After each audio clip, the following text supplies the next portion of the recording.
Oke, hari ini kita mau ngobrolin soal jawawut. Ini adalah biji-bijian kuno dengan sejarah yang kaya banget di Indonesia. Saking kayanya, sampai ada yang bilang nama Pulau Jawa itu asalnya dari sini. Yuk kita telusuri bareng-bareng kisahnya. Kedengarannya mungkin kayak pertanyaan gampang ya, tapi jawabannya ini bisa membawa kita jauh ke masa lalu. Jauh sebelum sawah-sawah padi jadi pemandangan utama, dan nasi jadi isi piring kita. Pernah kepikiran nggak sih, nenek moyang kita dulu makan apa ya sebagai makanan pokoknya? Nah, ini dia jawabannya, jawawut. Dan ini bukan sekedar tanaman biasa loh. Ini adalah biji-bijian yang pernah jadi pusat peradaban dan sumber pangan utama di sebagian besar Asia Tenggara. Termasuk ya, di jantung negara kita, Indonesia. Yuk, kita mulai perjalanan kita kembali ke masa lalu. Kita intip era keemasan Jawawut buat melihat betapa pentingnya peran biji-bijian ini buat peradaban Nusantara zaman dulu. Coba deh lihat perjalanannya yang epik banget ini. Sejak 5.000 tahun sebelum Masehi di Tiongkok, jawawut itu udah jadi fondasi peradaban. Dari sana, dia menyebar ke seluruh dunia, bahkan sampai Eropa, jauh sebelum beras sepopuler sekarang. Ini nunjukin betapa tuanya dan betapa pentingnya tanaman ini. Tanaman dengan sejarah sehebat itu harusnya sih jadi primadona ya, tapi kenyataannya dia seolah hilang dari piring kita. Jadi, apa yang sebenarnya terjadi? Yuk kita bongkar kisah kejatuhannya. Ada beberapa faktor utama nih. Tentu aja, bangkitnya padi sebagai tanaman pokok yang didukung penuh pemerintah mengubah segalanya. Beras jadi lebih murah, lebih gampang diakses. Tapi ada juga loh faktor budaya yang menarik, bahkan sedikit mistis, yang ikut berperan. Nah, ini salah satu faktor yang paling menarik. Gimana kepercayaan lokal itu bisa membentuk pertanian? Contohnya di Enrekang, Sulawesi Selatan, ada mitos yang kuat banget. Kalau panen jawawut nggak sampai 40 ikat, petaninya bakal kena kutukan. Ini bukan sekedar tahayul ya, ini jadi penghalang budaya yang nyata yang bikin banyak petani jadi mikir-mikir buat nanam jawawut.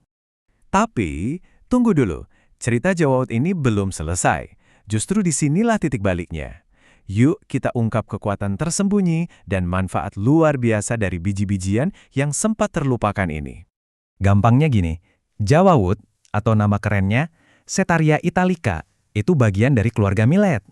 Keistimewaannya, dia itu tangguh banget. Dia bisa tumbuh subur di tempat-tempat yang mungkin tanaman lain udah nyerah, misalnya di lahan kering. Yuk kita adu langsung nutrisinya. Di satu sisi ada nasi putih yang kita semua tahu isinya sebagian besar karbohidrat. Di sisi lain ada jawawut. Ini kayak paket nutrisi lengkap, proteinnya tinggi, seratnya tinggi, vitamin dan mineral pentingnya juga ada.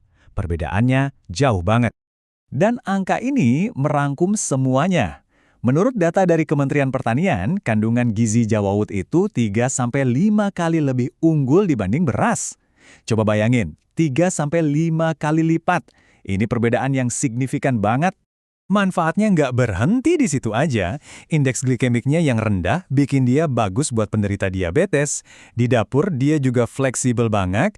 Dan buat para petani, dia juga bisa menghasilkan pakan ternak dalam jumlah besar. Keren kan? Satu tanaman, 3 manfaat besar. Nah, manfaatnya ini bahkan lebih jauh dari sekedar makanan buat kita. Ternyata, jawawut punya potensi jadi solusi buat salah satu tantangan ekonomi terbesar negara kita, ketersediaan pakan ternak. Jadi, masalahnya itu di sini. Indonesia punya kesenjangan jagung yang besar. Permintaan buat pakan ternak, terutama buat unggas, itu jauh lebih tinggi dari produksi dalam negeri. Nah, kekurangannya ini terpaksa kita tutup pakai impor, yang tentunya mahal. Seberapa besar sih masalahnya? Angka ini nunjukin semuanya. Cuma dalam setahun, dari 2012 ke 2013, impor jagung buat industri pakan itu melonjak 46,43%. Ini nunjukin betapa rentannya kita sama pasokan dari luar. Disinilah jawawut masuk sebagai pahlawan. Coba lihat data ini. Jawawut Papua itu nggak cuma bisa gantiin jagung, tapi kalau soal protein, dia sebenarnya lebih unggul. Dan yang lebih penting lagi, kandungan antinutrisi taninya rendah banget. Artinya nutrisinya lebih gampang diserap sama ternak. Jadi, poin utamanya adalah ini. Kita itu punya sumber daya lokal yang nggak cuma bisa ngurangin ketergantungan impor, tapi juga berpotensi ngasih pakan yang lebih berkualitas. Ini adalah kunci buat memperkuat ketahanan pakan nasional kita. Dengan semua potensi yang luar biasa ini, pertanyaannya sekarang gimana caranya kita menanam harapan ini kembali? Di bagian terakhir ini, kita bakal lihat langkah-langkah praktis buat membangkitkan kembali si biji kuno ini. Ternyata, prosesnya itu relatif gampang dan cepat. Dari siapin lahan sampai panen, cuma butuh waktu sekitar 70-80 hari.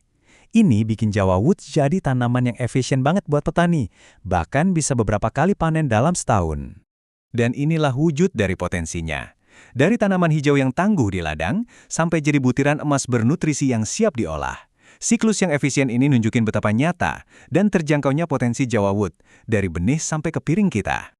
Jadi setelah kita melihat sejarahnya yang kaya, keunggulan nutrisinya, dan potensinya yang luar biasa untuk pakan ternak, pertanyaannya kembali lagi ke kita.